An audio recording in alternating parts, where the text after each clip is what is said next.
எல்லாருக்கும் வணக்கங்க. உங்கள் எல்லாரையும் 666 மந்த்ரா யூடியூப் சேனல் வாயிலாக மறுபடியும் சந்திக்கிறதுல எனக்கு ரொம்ப சந்தோஷம். தொடர்ந்து நம்மளுடைய சேனல் மூலமாக ஆன்மீகம் சார்ந்த எண்ணற்ற பதிவுகளை பதிவேற்றம் செய்து கொண்டிருக்கிறோம். ஒவ்வொரு பதிவுகளுமே உங்களுக்கு பயன் தரக்கூடிய வகையில் இருக்குன்னு நாம் நம்புகிறோம். அந்த வகையில் இன்றைக்கி இந்த வீடியோ பதிவில் பார்க்கக்கூடிய தகவல் என்ன அப்படின்னு கேட்டிங்கன்னா, முக்காலத்தையும் உங்களுக்கு சொல்லும் ஒரு அற்புதமான யக்ஷினி வசியத்தை பற்றி நான் சொல்ல போகிறேன். ஸோ இந்த பதிவை முழுமையாக பாருங்கள்.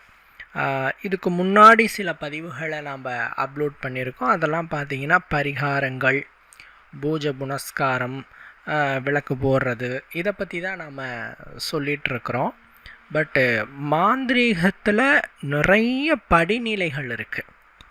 அதில் மிக மிக முக்கியமான ஒரு படிநிலை தான் உங்களுக்கு நான் சொல்லி கொடுக்க போகிறேன், யக்ஷினி வசியத்தை பற்றி. என்ன சுவாமி சொல்கிறீங்க, யக்ஷினி அப்படி இப்படின்னு சொல்கிறீங்களே, பயம்படுத்துகிறீங்களே அப்படின்னு கேட்டால், பயப்பட ஒன்றும் இல்லை.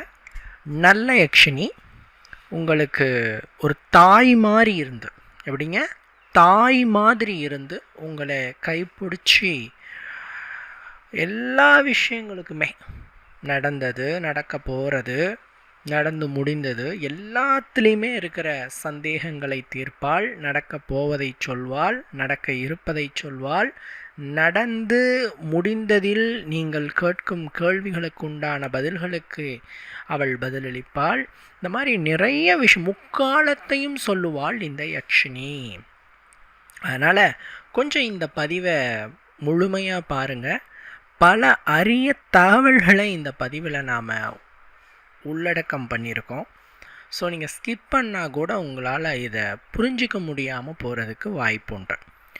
முதல்ல இந்த யக்ஷினி அப்படிங்கிறவங்க யார் அப்படின்னு கேட்டால், யக்ஷினி என்பவர்கள் ஒரு தேவதைகள் மாதிரி. எப்படி கந்தர்வர்கள், தேவர்கள், நாகர்கள் அப்படின்ட்டு இருக்காங்க இல்லையா, அது மாதிரி யக்ஷலோகம், அந்த யக்ஷ லோகத்தில் யக்ஷர்கள் இருப்பாங்க. ஆண்கள்னால் யக்ஷர்கள், பெண்களை யக்ஷினிகள் அப்படின்னு சொல்கிறது. எப்படி மனிதர்களிடத்தில் நல்ல குணம் படைத்தவர்கள்னு ஒரு கேட்டகரி இருப்பாங்க, அதே நேரத்தில் கொஞ்சம் தீய குணம் படைத்தவர்கள்னு இன்னொரு கேட்டகரி இருப்பாங்க. அதே மாதிரி இந்த யக்ஷினிகளில் நல்ல யக்ஷினியும் இருக்குது, கெட்ட யக்ஷினியும் இருக்குது. இந்த கெட்ட யக்ஷினிகளை பார்த்திங்கன்னா பிசாஷினி அப்படிங்கிற பெயரால் சொல்லுவோம். நல்ல யக்ஷினிகளை யக்ஷினி அப்படிங்கிற பெயரால் சொல்லுவோம். ஸோ இதை பல வழிகளில் பயன்படுத்தினாங்க. நிறைய மாந்திரீக குறிப்புகளில் இந்த யக்ஷினியை எப்படி வசியம் பண்ணிக்கிறது, என்னென்ன விஷயத்திற்கு இந்த யக்ஷினியை பயன்படுத்துறது அப்படிங்கிற குறிப்புகள் எல்லாமே இருக்குது. குறிப்பாக யக்ஷினியை எதுக்காக யூஸ் பண்ணுவாங்க அப்படின்னா, வசியத்துக்காக யூஸ் பண்ணுவாங்க. ஃபஸ்ட்டு யக்ஷினினாவே வசியம்தான்.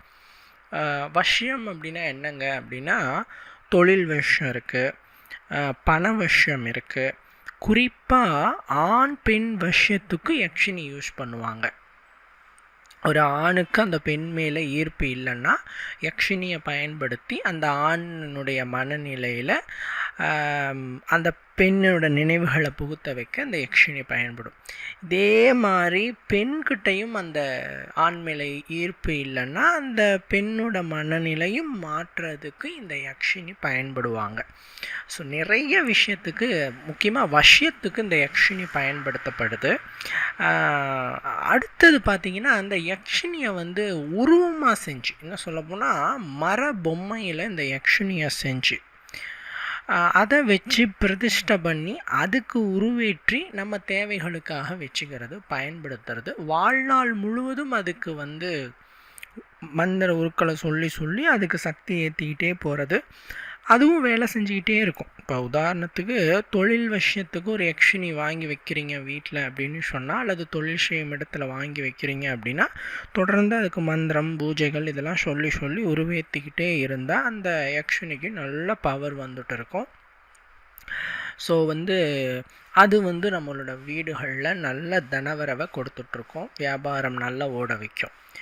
ஆனால் பல நண்பர்கள் இன்றைக்கி என்ன பண்ணுறாங்கன்னா, யாரோ ஒருத்தர் யக்ஷினி பற்றி சொன்னாங்க, நான் அவங்கக்கிட்ட போய் பொம்மை வாங்கிட்டு வந்தேன், அதை வாங்கிட்டு வந்தேன், இதை வாங்கிட்டு வந்தேன்னு சொல்கிறாங்க.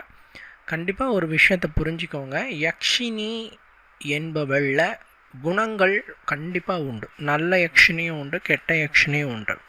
கெட்ட யக்ஷினியை பிசாசினிங்கிற பெயரால் அழைக்கிறோம். அவளோட மந்திரங்களை உருவேற்றனா அவள் என்னதான் நன்மை செஞ்சாலும் அதுக்கு பின்னாடி அவளுக்கு நீங்கள் ஏதாவது பிராச்சித்தம் செஞ்சு தான் ஆகணும். அவள் கேட்கறத நீங்கள் கொடுத்து தான் ஆகணும். நிறைய பேர் இந்த யக்ஷினிங்கிற ட்ராஃபில் மாட்டியிருக்காங்க. இந்த யக்ஷினி மந்திரத்தை வந்து சொன்னங்க, எனக்கு வந்து கெட்ட கெட்ட சொப்பனங்கள் வருது, ஏதோ உருவம் நிற்கிற மாதிரி இருக்குது, என்னால் வந்து சரியாக கான்சன்ட்ரேஷன் பண்ண முடியல, யாரோ எதுவும் என்கிட்ட கேட்குற மாதிரி இருக்குது, இந்த மாதிரி நிறைய விஷயங்களை சொல்லக்கூடியவர்களை நான் பார்த்துருக்கேன். ஸோ யக்ஷினி வந்து நீங்கள் பாவையில், அதை பாவைனா சிலைன்னு சொல்கிறோம், அதில் அடைச்சி பயன்படுத்துறதுங்கிறது என்னை பொறுத்த வரைக்கும் யோசிச்சுக்க வேண்டியது. முறையான குருமார்களை அணுகி, இன்னும் சொல்லப்போனால் நல்ல குருமார்களை அணுகி நாம் அதை பயன்படுத்துகிறது தான் நல்லதே தவிர, ஆனால் எங்கேனாலும் வாங்குவேன், எப்படினாலும் பயன்படுத்துவேன்ட்டு தயவு செஞ்சு போக வேண்டாம். உதாரணம் சொல்லணும்னா கர்ணபிசாசினின்னு ஒரு யக்ஷினி இருக்குது. அது நிறைய இடங்களில் நீங்கள் கேள்விப்பட்டிருக்கலாம். இந்த கருண பிசாசினி அப்படிங்கிறவ பார்த்தீங்கன்னா, நீங்கள் பேர்லேயே நான் சொன்னேன் இல்லையா, பிசாசினி அப்படிங்கிற பெயர். அப்படின்னா இவள் வந்து என்ன பண்ணுவாள் அப்படின்னா, முக்காலத்தையும் உங்களுக்கு சொல்லுவாள். நடந்தது, நடக்க போகிறது, நடக்க இருக்கிறது எல்லாத்தையும் சொல்லுவாள். ஆனால் இவளுக்கு தேவையானதை நீங்கள் கொடுக்கணும். அவள் என்ன கேட்குறாளோ அதை நீங்கள் கொடுக்கணும். அதனால் இந்த கருண பிசாசினி யக்ஷினி விஷயம் ரொம்ப எளிமையாக தான் இருக்கும், ரொம்ப ஈஸியாக பண்ணக்கூடியது தான். பட் அவள் சித்தி ஆகிட்டானா அவள் எந்த அளவுக்கு நன்மை செய்கிறாளோ அந்த அளவுக்கு அவளுக்கு தேவையானதை நீங்கள் கொடுக்கணும். அது கொஞ்சம் சிரமமான விஷயமாக தான் அமையும். அதனால் இந்த யக்ஷினிங்கிற விஷயங்களில் முக்கியமாக சுப யக்ஷினிகளை மட்டும் நீங்கள் சித்தி பண்ணி வச்சுக்கோங்க. இந்த பாவையெல்லாம் வேண்டாம், சரிங்களா? சுப யக்ஷினிகளை மட்டும் சித்தி பண்ணி வச்சுக்கோங்க. நல்ல முறையில் பயன்படுத்திக்கலாம் அதை நாம், சரிங்களா? அப்படி உங்களுக்கு அற்புதமாக ஒரு தாய் மாதிரி இருந்து, அம்மா மாதிரி இருந்து உங்கள் கைப்பிடிச்சு அழைச்சிட்டு போகிறவங்க தான் பத்மாவதி யக்ஷினி அப்படின்ட்டு இவங்க பேர். இந்த தாயோட பேர் பத்மாவதி யக்ஷினி அப்படிங்கிறது இந்த தாயோட பேர். சொல்லப்போனால் ஒரு ஒரு புனிதமான ஒரு தாய் தன்னோட மகனுக்கு எப்படி தீமை நினைக்க மாட்டாளோ அதே மாதிரி இவளை நீங்கள் வஷம் பண்ணிட்டா அவள் உங்களை மகனாக நினச்சி உங்களுக்கு அவள் கெடுதலே நினைக்க மாட்டாள். உங்களை இன்னும் கைப்பிடிச்சு தூக்கிட்டு தான் போவாள். அப்பேற்பட்ட யக்ஷினி தான் இந்த பத்மாவதி யக்ஷினி அப்படின்னுட்டு இவளுடைய மந்திரங்கள்லாம் இருக்குது. நான் அதை சொல்கிறேன். இந்த தாயை நீங்கள் முறையாக சித்தி பண்ணி வச்சுட்டீங்க அப்படின்னு சொன்னால் அந்த தாய் பிரசன்னமாவாள். இவள் குறி சொல்லுவாள், 3 கால நடப்பையும் சொல்லுவாள். இன்னும் சொல்லப்போனால் மூலிகைகளினுடைய ரகசியங்களையும் சொல்லுவாள். சில பேர் மூலிகை தேடிக்கிட்டு இருப்பாங்க, அந்த மூலிகை எங்கே இருக்குங்கிற ரகசியத்தை சொல்லுவாள். சில சில குறிப்புகளை சில பேர் தேடிக்கிட்டு இருப்பாங்க. அது நாம் வந்து சில தேவைகளுக்காக அதை வந்து தொடர்ச்சியாக தேடிக்கிட்டு இருப்பாங்க. அந்த தேடுதலுக்கான பதில்களையும் இந்த தாய் சொல்லுவாள். எப்படியெல்லாம் சொல்லுவா அப்படின்னு கேட்டால், இவள் வந்து முழுக்க முழுக்க உங்களுக்கு சொப்பனத்தின் மூலமாக சொல்லுவாள். சொப்பனத்தின் மூலமாக சொல்லுவாள். ஸோ இந்த தாயை வந்து நீங்கள் அந்த மந்திரத்தை சித்தி பண்ணி வச்சுட்டு நீங்கள் என்ன தேவையோ அதை மனசில் நினச்சிட்டு தூங்கும்போது இந்த தாய் வந்து கனவுல சொல்கிறத நம்மளால் பார்க்க முடியும். உங்களுடைய விருப்பங்களையும் அந்த தாய் நிறைவேற்றதை பார்க்க முடியும். அதே மாதிரி இந்த தாய்க்கு நைவேத்தியம் வச்சு தான் நம்ம பூஜையை ஆரம்பிக்கணும். நைவேத்தியங்கும்போது பால், பழம், தேங்காய், சுண்டல், வடை, சிகப்பு அரளி புஷ்பம், செவ்வலரி அப்படின்னு சொல்லுவாங்க. அதாவது சிகப்பு அரளி புஷ்பத்தை வச்சு இந்த தாயை வந்து நாம் பூஜை செய்யணும். மற்றும் சிகப்பு மலர்கள், தாமரை மலர், ரோஜா மலர், இதெல்லாம் வச்சு நீங்கள் இந்த தாயை நீங்கள் பூஜிக்கலாம். இந்த தாயை நாம் எப்படி சித்தி பண்ணுறதுன்னு நான் இப்போ சொல்கிறேன். இந்த தாயுடைய மந்திரம் பார்த்தீங்கன்னா, ஓம் க்ரீம் ஸ்ரீம் க்ளீம் பத்மாவதி சகல லோக திரிகால வர்தமானம் சாதய சாதய ஸ்வாஹா. இதுதான் இந்த மந்திரம். ரொம்ப பவர்ஃபுல்லான ஒரு மந்திரம் தான் இது. 1008 உருவீதம் தினம்தோறும் சொல்லணும். 22 நாட்கள் நீங்கள் சொல்ல வேண்டும். ஒரு வளர்பிறை வெள்ளிக்கிழமை நாளில் ஆரம்பித்து நீங்கள் 22 நாட்கள் கண்டினியூவாக சொல்லலாம். பெண்கள் அவர்களுக்கான தீட்டு காலம் முடிந்தவுடன் இந்த பூஜையை ஆரம்பிச்சிங்கன்னா கரெக்டாக இருக்கும். 22 நாள் உங்களுக்கு கரெக்டாக இருக்கும். இல்லை இடையிலேயே தீட்டு காலம் ஆகிடுச்சு ஒரு வேளை அப்படின்னு சொன்னால் பெண்களுக்கு அந்த 2-3 நாள் தள்ளிட்டு, அதாவது அவங்களுக்கு விளக்கு அளிக்கப்படுகிறது. ஒரு 3 டேஸ் கழிச்சுட்டு நீங்கள் மறுபடியும் ஆரம்பிக்கலாம். முழுக்க முழுக்க சுபயக்ஷினியாக இந்த தாயை நாம் பார்க்குறோம். முழுக்க முழுக்க நன்மைகளை மட்டுமே செய்யக்கூடியவளாக இருப்பாள். 22வது நாள் முடிவில் தாய் நித்திரையில் தரிசனம் கொடுப்பாள். அதன் பின்பு தொடர்ச்சியாக அந்த மந்திரத்தை 108 முறை தினம்தோறும் சொல்லிக்கிட்டு இருந்தீங்கன்னா உருக்கள் அதிகமாகிட்டே போக போக சக்திகள் அதிகமாகிட்டே போகும். நீங்கள் என்ன தேவைக்காக நினைக்கிறீங்களோ அந்த தேவையை மனசில் நினச்சி இந்த தாய் நமக்கு அதுக்கான பதிலை சொல்லணும், அதுக்கான நம்மளோட குழப்பத்துக்கான தீர்வை சொல்லணும்னா அன்னையை பிரார்த்திச்சுட்டு நீங்கள் தூங்குகிற பட்சத்தில் சொப்பனத்தில் சொல்லலாம். அல்லது சகுனங்கள் மூலமாக இந்த தாய் காட்டி கொடுப்பாள். இப்போ ஒரு விஷயத்துக்காக வெளியே போகிறீங்க, இந்த காரியம் நடக்கணும் தாயேன்னு அம்மாவை வேண்டிட்டு அந்த மந்திரத்தை அதை காலையில் எந்திரிச்சோன்னே அந்த மந்திரத்தை சொல்லிடுறீங்க. அந்த தாயை நம்ம ஆவாகனம் பண்ணணும் இல்லையா, அப்போ இந்த மந்திரத்தை ஒரு 21 முறை சொல்லிவிட்டு நீங்கள் சுபகாரியத்துக்கு வெளியே போகிறச்சு அந்த தாய் சகுனங்கள் மூலமாக உங்களுக்கு அந்த காரியத்தில் எப்படி ஜெயமா தோல்வியா போகலாமா போகக்கூடாதா அப்படிங்கிறத பற்றி இந்த தாய் எடுத்துரைப்பாள்.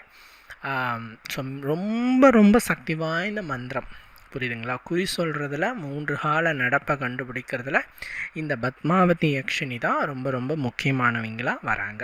ஸோ இதை நீங்கள் ட்ரை பண்ணி பார்த்துட்டு பலன்களை நீங்கள் அனுபவிக்கலாம். பயப்பட தேவையில்லை. ஃபர்ஸ்ட் ஆஃப் ஆல் நான் முன்னாடி சொன்ன மாதிரி யக்ஷினின்னு பயப்பட தேவையில்லை. பாவை செய்யணுங்கிற அவசியம் இல்லை, துர்மந்திரங்களை சொல்லணுங்கிற அவசியம் இல்லை. முற்றிலும் சுபதேவதை வைங்க, சரிங்களா? அதனால் நீங்கள் இதை பயன்படுத்தலாம். அதே மாதிரி பார்த்தீங்கன்னா இந்த 3 கால நடப்பை கண்டுபிடிக்கிறதுல வாராகி தாயும் முன்னிலையில் வராங்க.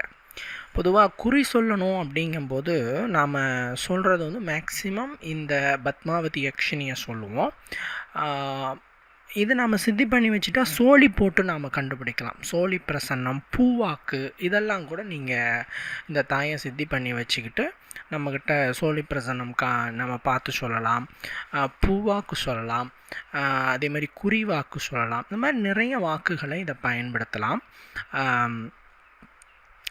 அதே மாதிரி வாராகியினுடைய பூஜைகள், அதாவது இந்த வாராகியும் பார்த்திங்கன்னா இந்த குறி சொல்கிறதுல ரொம்ப முக்கியமான ஒரு இடத்துல வராங்க. ஸோ சொப்பன வாராகி அப்படின்ட்டு ஒன்று இருக்குது. நாம் அந்த தாயை வசியம் பண்ணி வச்சுக்கிறச்சு நம்மளுக்கு கனவில் இரவில் நமக்கான கேள்விகளுக்கு உண்டான பதில்களை சொல்லுவாளுன்ட்டு சொல்லப்பட்டிருக்கு. நான் அடுத்த பதிவில் இந்த சொப்பன வாராகியை பற்றி நான் உங்களுக்கு சொல்கிறேன்.